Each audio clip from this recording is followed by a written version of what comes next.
Tuhan, kalau kita boleh hidup dan boleh beribadah malam ini, semua hanya karena kasih Tuhan. Karena itu patutlah kita bersyukur kepada Tuhan, sebab Tuhan itu baik. Nah, firman Tuhan kita akan dengarkan pada malam hari ini. Kita akan sama-sama belajar dari kebenaran firman Tuhan. Kalau tadi Bapak Gembala katakan saya yang akan bawakan firman Tuhan, dari segi apa mungkin sebenarnya aku agak repot hari ini, tetapi apapun ceritanya sebagai hamba Tuhan harus siap. Haleluya. Karena memang sudah diperintahkan oleh Tuhan lewat hambanya. Amin. Jadi tadi waktu kita memuji menyembah di dalam ibadah, inilah yang Tuhan berikan di dalam hati saya untuk kita malam ini. Dan biarlah firman Tuhan ini menjadi kekuatan bagi kita.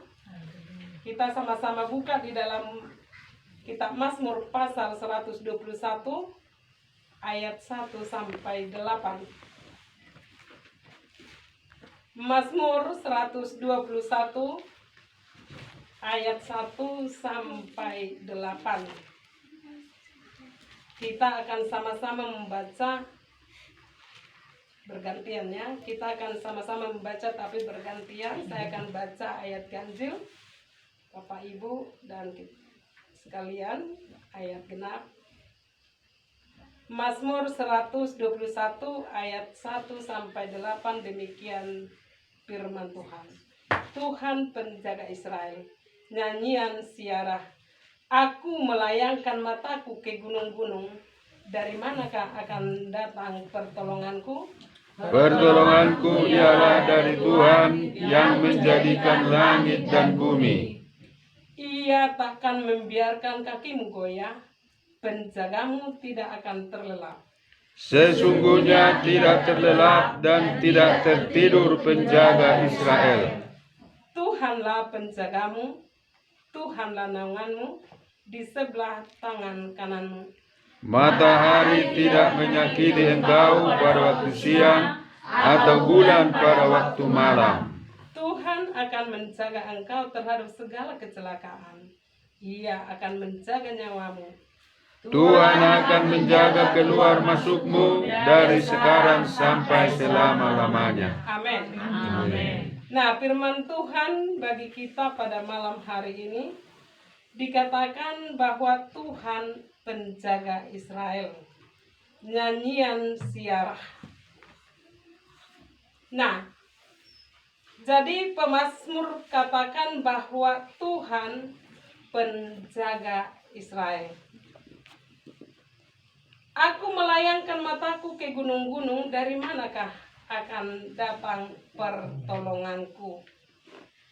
Nah, jadi Bapak, Ibu, dan saudara-saudari yang saya kasihi dalam Yesus Kristus, pemazmur Raja Daud katakan bahwa dia melayangkan matanya ke gunung-gunung, dari manakah akan datang pertolongannya. Karena dia tahu bahwa di dalam masa hidupnya, baik sebelum dia menjadi raja maupun setelah dia menjadi raja, ada banyak musuh-musuh yang dia hadapi. Waktu menggembalakan ternak sebelum dia diurapi menjadi raja, tentunya yang dihadapi banyak binatang buas yang dihadapi. Situasi kondisi malam atau hujan di padang, karena pada saat itu kalau gembala itu tidak setiap hari pulang, tetapi mungkin 1 minggu atau berapa hari baru pulang. Jadi tidur di padang, makan di padang. Jadi jelas dia banyak tantangan yang dihadapinya. Nah, jadi setelah dia juga diurapi menjadi raja, tentu dia sangat dibenci oleh Raja Saul, karena Daud akan menggantikan Raja Saul menjadi raja. Bahkan dia dimasukkan ke dalam istana Saul untuk dibentuk. Tuhan sendiri memasukkan dia ke situ untuk dia dibentuk cara Tuhan. Membentuk dia supaya dia bisa menjadi kuat di dalam memimpin bangsa Israel. Nah, jadi ada banyak musuh, ada banyak tantangan yang dihadapi oleh Raja Daud. Termasuk setelah dia juga menjadi raja. Ada banyak bangsa-bangsa yang menjadi musuhnya. Ada anaknya sendiri juga, ada yang memberontak, ingin melengsarkan dia menjadi raja. Nah, jadi yang jelas, Raja Daud sebagai pemazmur katakan, dari manakah datang pertolongan, dia katakan. Tetapi di ayat 2 dikatakan, pertolonganku ialah dari Tuhan. Tetapi dia sadari bahwa pertolongan dari segala ancaman, dari segala musuh hanyalah dari Tuhan. Sekalipun dia seorang yang pintar di dalam berperang, ya, pintar dalam berperang, karena setiap perang dia menang. Tetapi dia tahu bahwa itu semua adalah karena Tuhan. Jadi Daud pemazmur sungguh sangat menyadari bahwa pertolongannya adalah dari Tuhan. Apapun kondisi situasi yang dia hadapi, baik sebelum jadi raja maupun setelah menjadi raja, sekalipun dia kaya raya dan menjadi orang yang cakep di dalam berperang, yang mampu menghancurkan segala musuh-musuh, segala bangsa-bangsa yang ingin menghancurkan dia dan bangsa Israel, tetapi dia tahu, dia sadari bahwa itu bukanlah kekuatannya, tetapi itu adalah karena Tuhan. Hanya Tuhanlah sumber kekuatan.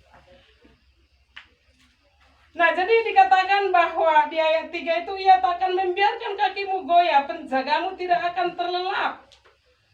Nah, jadi yang jelas dia sangat sadar bahwa di dalam setiap langkah perjalanannya Tuhan selalu memimpin dia. Bahkan dikatakan bahwa Tuhan tidak akan terlelap. Sekejap mata pun Tuhan tidak pernah terlelap tertidur, tetapi matanya selalu tertuju kepada orang-orang yang benar di hadapannya. Nah, karena itu Bapak, Ibu, dan saudara-saudari yang saya kasihi dalam Yesus Kristus, lewat firman Tuhan malam ini, kalau Daud sebagai raja yang sudah kokoh di dalam segala hal, tetapi dia sungguh sadar bahwa hidupnya, semua yang dia miliki dan segala sesuatu yang dia lakukan itu hanya kekuatan bersumber daripada Tuhan. Jadi apapun yang terjadi, dia tidak akan goyah, dia tidak akan takut. Apabila dia jatuh ke dalam dosa, dia langsung bertobat, dia langsung menyesal, mengaku dosa, bahkan sampai dia berdoa, berpuasa, sampai debu tanah juga ditaruh di atas kepalanya sebagai tanda penyesalan. Nah, jadi karena memang dia benar-benar menyadari bahwa hanya Tuhan penjaga Israel yang menolong dia, yang memimpin dia, yang melindungi dia, maka dia tidak goyah. Nah, demikian juga kita sebagai orang-orang Israel rohani. Penjaga kita adalah Allah. Apapun masalah yang kita hadapi saat ini, seperti yang dikatakan Diel tadi, bahwa situasi saat ini memang sangat, kalau kita lihat hanya atau dengar berita, mungkin kita ketakutan kalau kita nggak di dalam Tuhan dan nggak mengerti firman Tuhan. Tetapi kalau kita benar-benar mengerti firman Tuhan dan sudah baca firman Tuhan ini, kita tidak akan takut. Karena apa? Kita tahu bahwa ini memang penggenapan firman Tuhan. Segala sesuatu yang terjadi saat ini adalah mengenai penggenapan firman Tuhan. Tinggal kita bagaimana supaya kita tetap berdoa supaya kita berkenan di hadapan Tuhan. Sehingga suatu saat nanti akan terjadi kesesakan, antikris, kita sudah diangkat Tuhan. Jadi apapun yang terjadi saat ini, jangan kita goyah, jangan kita takut. Kita imani seperti yang Daud katakan bahwa Tuhan penjaga Israel, dia tidak terlelap. kalaupun ada segala sesuatu yang terjadi saat ini, seperti angin puting beliung di Cina, di Libya, di mana-mana di banyak terjadi, masa kita takut akan hal itu? Itulah kita sebagai orang Kristen berdoa untuk itu. Sebagai umat Tuhan kita doakan, kita berdoa, semakin mendekatkan dirilah kita kepada Tuhan. Sehingga lewat kejadian-kejadian yang terjadi saat ini, kita tahu bahwa kedatangan Tuhan itu memang sudah sangat singkat, sudah sangat dekat. Nah, karena itu kita harus semakin melekat kepada Tuhan. Kita harus semakin melekat kepada Tuhan. Karena itu jangan pernah kita hanya melihat dunia ini lagi. Jangan kita hanya melihat keindahan dunia ini. Apalagi dengan canggihnya teknologi dan zaman modernisasi sekarang, jangan kita hanya melihat dan mau bertahan hidup di dunia ini. Tetapi mari kita dengan situasi dan kondisi yang terjadi ini, berarti kita semakin bergelora, cinta kita semakin bergelora kepada Tuhan, semakin melekat kepada Tuhan, sehingga kita rindu secepatnya Tuhan itu datang. Kita rindukan kedatangan Tuhan itu secepatnya. Nah, karena itu tetap kita bangun hubungan pribadi kita dengan Tuhan. Baik hubungan pribadi secara personal maupun hubungan secara korporat seperti ini lewat ibadah-ibadah. Nah, jadi apabila kita jadikan Tuhan sebagai penjaga kita yang sungguh-sungguh seperti yang dikatakan oleh Raja Daud ini, kita tidak akan goyah. Kita tidak akan takut, tidak akan goyah, karena kita tahu penyertaan Tuhan sungguh sempurna bagi kita, seperti dalam Mazmur 91 itu kan. Mazmur 91. Penyertaan Tuhan sempurna. Dan dalam Matius 28 ayat 20 bahwa Tuhan menyertai kita senantiasa sampai kepada akhir zaman. Nah, kalau Tuhan yang menyertai kita, kenapa kita harus takut? Kenapa kita harus bimbang? Kenapa kita harus bingung? Kenapa kita harus goyang? Gak perlu goyang, gak perlu kita takut di dalam melihat situasi dan kondisi yang terjadi saat ini. Justru dengan situasi dan kondisi yang terjadi saat ini, inilah yang memacu kita, memotivasi kita untuk semakin melekat kepada Tuhan, untuk semakin setia dan taat kepada Tuhan. Nah, karena itu jangan hanya harta yang kita pikirkan, jangan hanya karena pekerjaan sampai kita tidak datang beribadah lagi, jangan hanya karena mungkin padi, hanya karena entah apalah sampai kita tidak datang beribadah kepada Tuhan. Karena apa? Karena Tuhan sanggup melakukan mujizatnya dengan caranya sendiri. Kalau umpamanya kita kekurangan, ya, kita angkat. Bila perlu angkat dompet ke atas. Katakan, Tuhan, ini dompetku kosong, aku mau belanja tapi nggak ada. Kita katakan, bahkan kalau ada buku rekening kita katakan, kalau udah kosong kita katakan, Tuhan, ini buku rekeningku udah kosong, kami nggak punya uang lagi, nggak ada makanan kami, nggak ada uang belanja, uang untuk biaya anak juga nggak ada. Tuhan, Engkau Allahku sumber segala berkat, Engkau Jehovah Jireh bagiku, sanggup menyediakan. Kita katakan demikian. Demikian juga sawah itu, setiap kita ke sawah, kita kelilingi sawah itu, kita doakan. Bila perlu mata airnya itu kita doakan, kita urapi sehingga di air yang mengalir itu diurapi Tuhan. Kasih air garam ke situ, garam pentahiran supaya ditahirkan, tidak ada tikus yang memakannya. Doakan kelilingi. Pernahkah kita kelilingi sawah-sawah kita itu? Coba kelilingi semua, keliling sambil doakan. Jadi sehingga kita tidak capek terus, tapi kadang-kadang nggak ada hasil. Seperti yang katakan dulu hari Minggu itu, habis berkah tidak katanya dimakan tikus katanya. Dalam hatiku, Bagaimana nggak habis? Harusnya introspeksi diri lah, saya pikir dalam hati saya. Kenapa sampai bisa habis?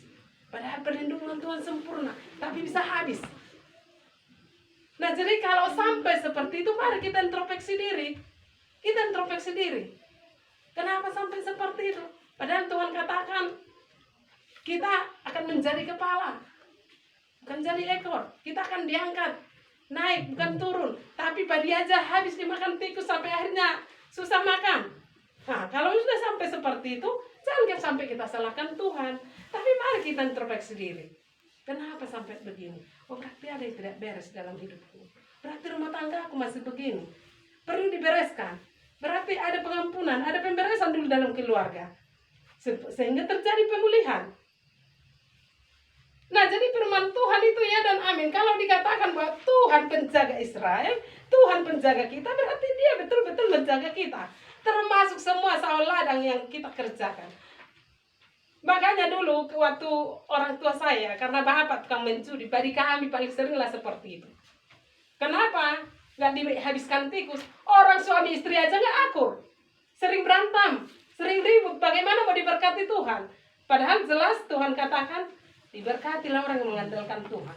Tapi gak mengandalkan Tuhan. Karena apa? Bapaknya mencuri terus. Mungkin mama mengandalkan Tuhan. Tapi kalau hanya mamanya yang mengandalkan Tuhan, datang bapak akhirnya diambilin uang mama untuk uang belanja. Akhirnya ribut, berantem. Nah, bagaimana mau diberkati Tuhan keluarga yang hanya berantem? Yang hanya ribut.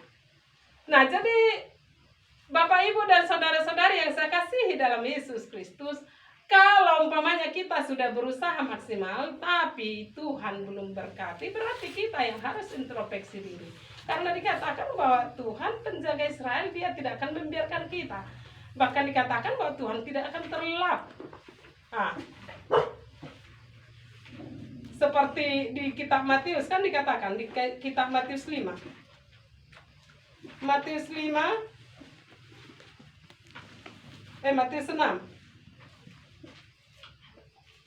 Pandanglah 6 ayat 26. Pandanglah burung-burung di langit yang tidak menabur dan tidak menuai dan tidak mengumpulkan bekal dalam lumbung, namun diberi makan oleh Bapamu yang di sorga. Bukankah kamu jauh melebihi burung-burung itu?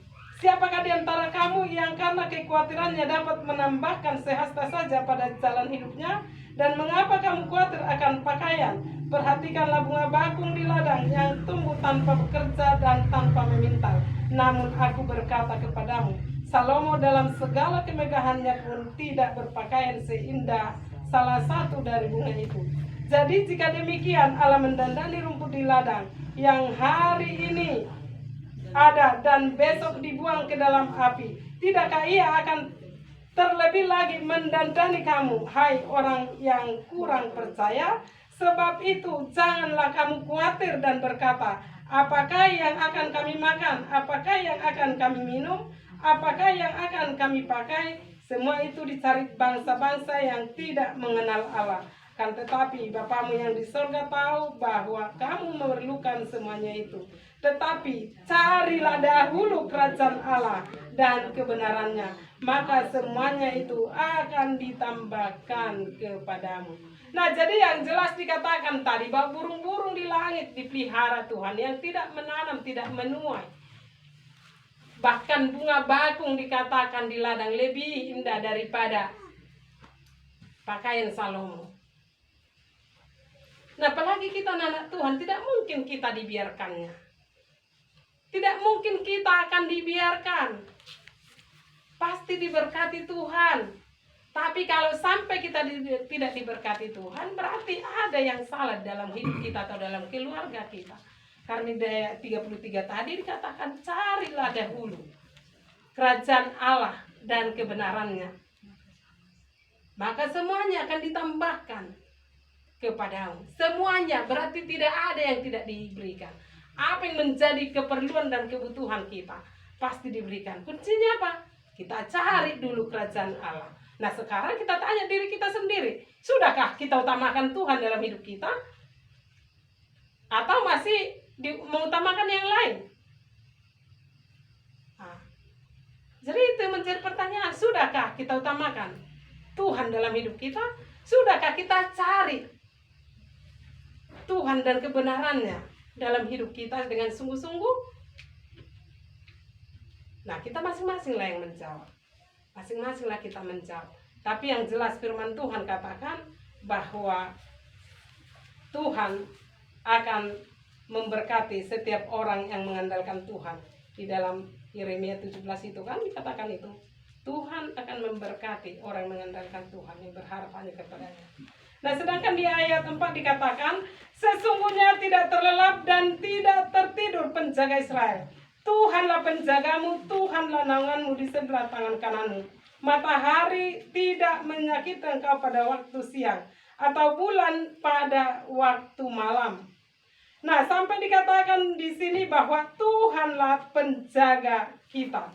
Tuhan yang menjadi naungan kita. Dikatakan di ayat 6, matahari tidak akan menyakiti engkau pada waktu siang, atau bulan pada waktu malam.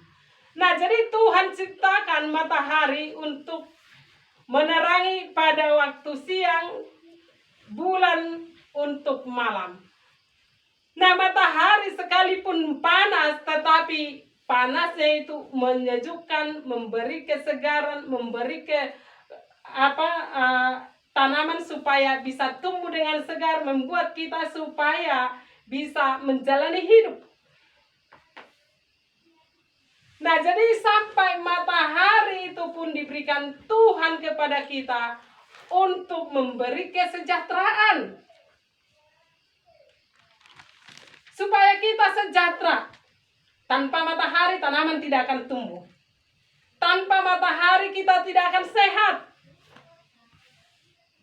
Nah, jadi sekalipun matahari panas, tetapi itu mendatangkan kesejahteraan bagi kita.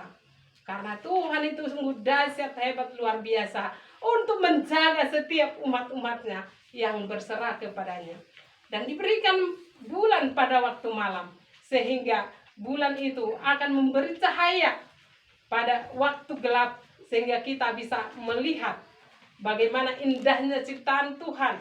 Di waktu malam ada bulan dan bintang-bintang untuk menerangi kegelapan, sehingga kita melihat bagaimana kemuliaan Tuhan menciptakan bumi dan segala isinya. Nah, karena itu Bapak, Ibu, dan saudara-saudari yang saya kasihi dalam Yesus Kristus, mari kita senantiasa untuk tetap hanya berserah kepada Tuhan.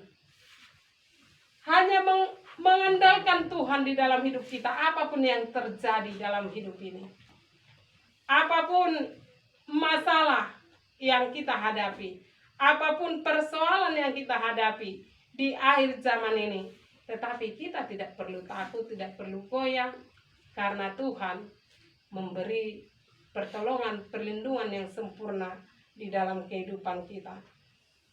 Di ayat 7 dikatakan, Tuhan akan menjaga engkau terhadap segala kecelakaan. Ia akan menjaga nyawamu. Nah, jadi Tuhan akan menjaga kita dari segala kecelakaan dan akan menjaga nyawa kita. Nah, jadi sekalipun kita di dalam perjalanan hidup ini, mungkin ya, karena dikatakan firman Tuhan, selangkah di depan kita, selangkah samping kiri kanan kita adalah iblis. Tetapi sekalipun demikian, kita aman di dalam pemeliharaan Tuhan.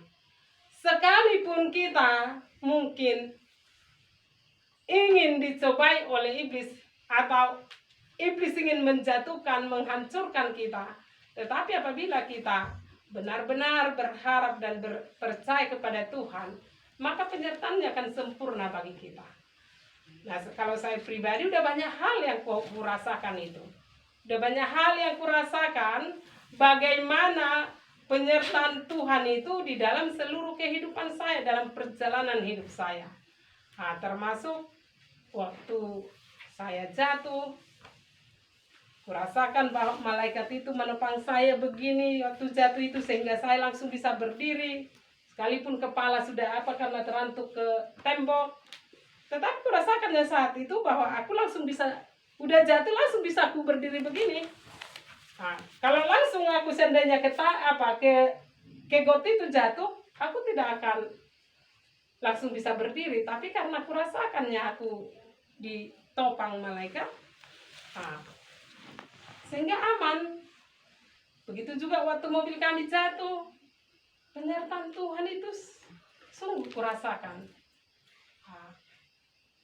Jadi Tuhan itu sungguh benar-benar memelihara kita, bahkan dari kecelakaan, dan nyawa kita dipeliharanya, dilindunginya. Nah, jadi sesungguhnya apabila kita benar-benar menyadari dan mengenal Tuhan secara pribadi dalam hidup kita, di dalam hidup ini tidak perlu kita khawatir, tidak perlu takut. Tidak ada yang perlu ditakutkan di dunia ini. Kenapa? Justru iblisnya harusnya yang takut sama kita. Karena apa? Karena roh Tuhan ada pada kita. Iblisnya yang takut sama kita, bukan kita yang takut di dunia ini. Sekalipun dikatakan bahwa di dunia ini adalah kerajaan daripada iblis, setanlah yang yang rajanya di sini, tetapi kita tidak usah takut di sini, karena kita adalah anak raja. Otoritas dan kuasa Allah sudah diberikan kepada kita, bahwa kita adalah anak ilahi. Sehingga apapun yang terjadi, dan sekalipun mungkin ada bisikan-bisikan kadang-kadang mungkin tak lewat setan sehingga bulu kuduk kita kadang merinding, atau kita lewat seperti kalau kami lah berdoa, pokoknya kami rasakan iblis itu lewat, bahwa tempat itu juga bisanya kami rasakan bahwa itu tempatnya. Tapi kenapa harus takut? Justru ya diperangi, justru diurapi tempat itu, didoakan, diperangi. Iblis yang takut sama kita, setan yang takut sama kita. Karena apa?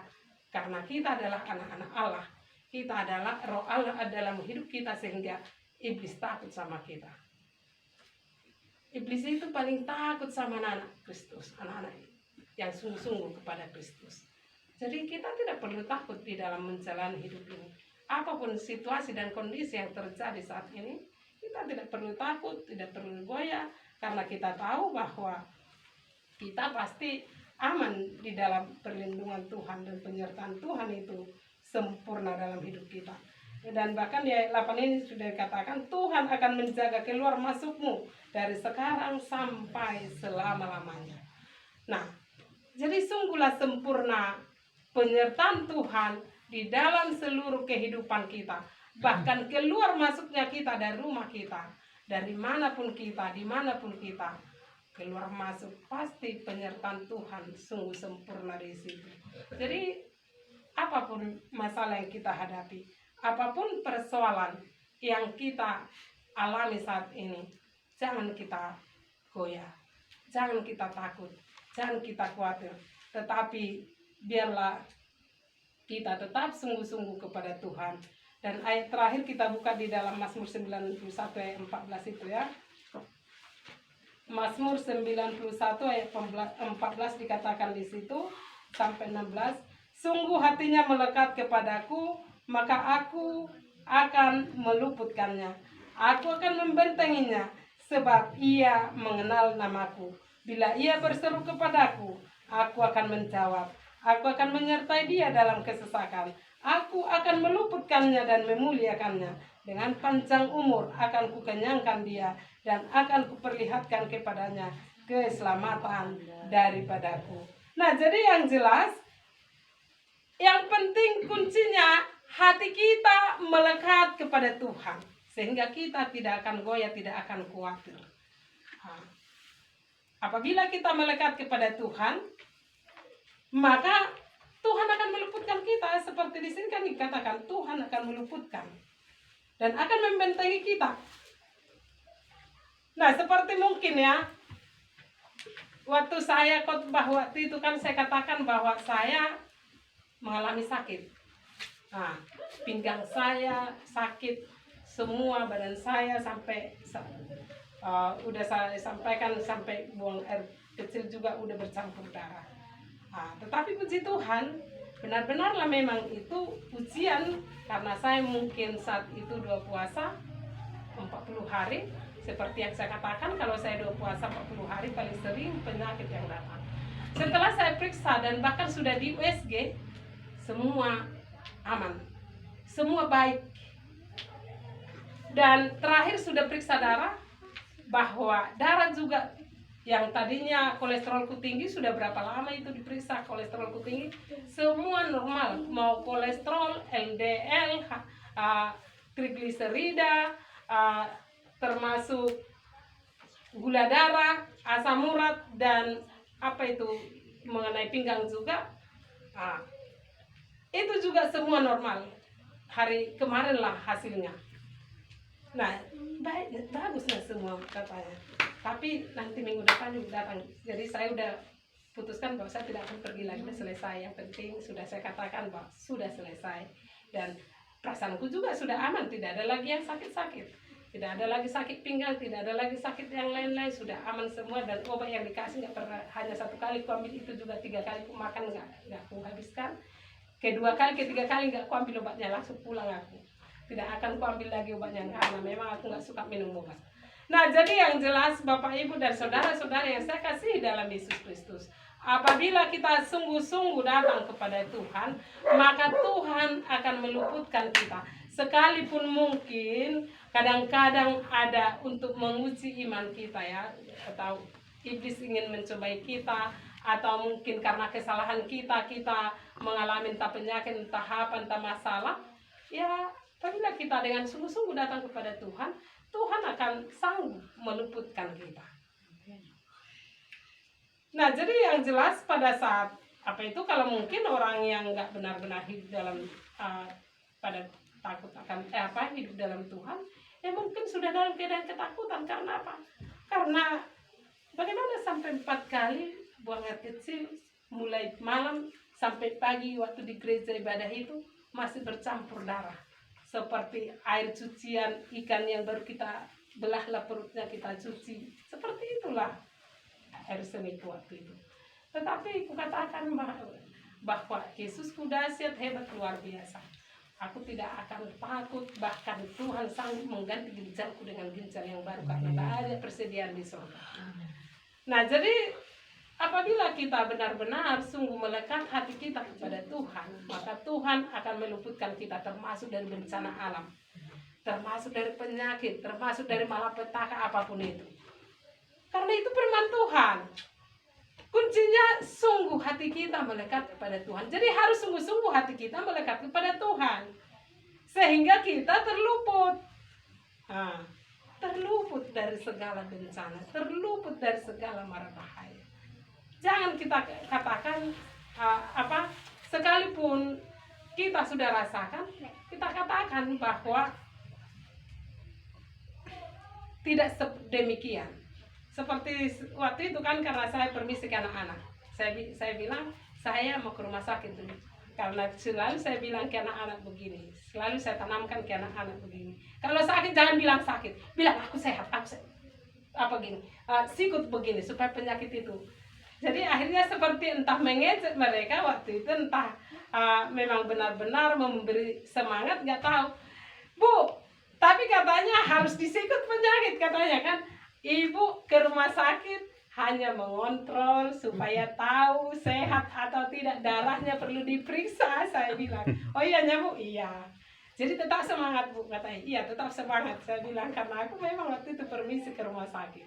Nah, jadi yang jelas, Bapak, Ibu, dan saudara-saudari yang saya kasih dalam Yesus Kristus, apabila hati kita sungguh-sungguh kepada Tuhan, maka Tuhan akan meluputkan kita dari segala mara bahaya, dari segala penyakit, dan bahkan Dia membentengi kita. Dan dikatakan di ayat 15, bila Ia berseru kepadaku, bila kita berseru kepada Tuhan, maka Tuhan akan menjawab, dan Tuhan akan menyertai kita dalam kesesakan. Tuhan akan meluputkan dan memuliakan kita. Dengan panjang umur akan Tuhan kenyangkan kita, dan akan Tuhan perlihatkan kepada kita keselamatan daripada Tuhan. Nah, jadi Tuhan sudah memberi keselamatan, kemenangan kepada kita. Jadi kita apapun yang terjadi tidak usah kita takut karena Tuhan telah menanggungnya di bukit Kalvari. Dia telah tersalib. Nah, jadi apapun yang kita hadapi saat ini, kita tidak perlu takut karena Tuhanlah penjaga kita yang tidak pernah terlelap, tidak pernah tertidur, tetapi pemeliharaannya sempurna bagi kita. Bahkan kita dikatakan dijadikan seperti biji matanya, seperti dalam kitab Yesaya kan dikatakan itu.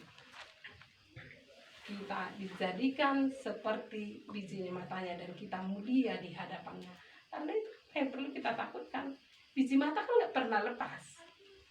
Kalau kita dijadikan biji mata, berarti tetap di dalam pemandangan Tuhan, tidak pernah lepas biji mata kan? Tetapnya biji mata ini di dalam mata, di dalam tubuh. Jadi berarti kalau kita dijadikan biji mata, berarti kita nggak pernah lepas dari pemandangan Tuhan, tetapi kita tetap ada dalam Tuhan. Jadi kita nggak perlu takut, nggak perlu goyah, justru kita harus bersuka cita, berbahagia punya Allah seperti Yesus yang rela mati dari kita. Nah, terpujilah Tuhan, biarlah firman Tuhan malam ini menjadi kekuatan bagi kita sehingga apapun yang kita hadapi saat ini, kita tidak akan goyah karena kasih-Nya sungguh sempurna bagi kita. Terima kasih Tuhan. Kita naikkan pujian yang mengatakan kasih yang sempurna. Haleluya. Terima kasih Yesus.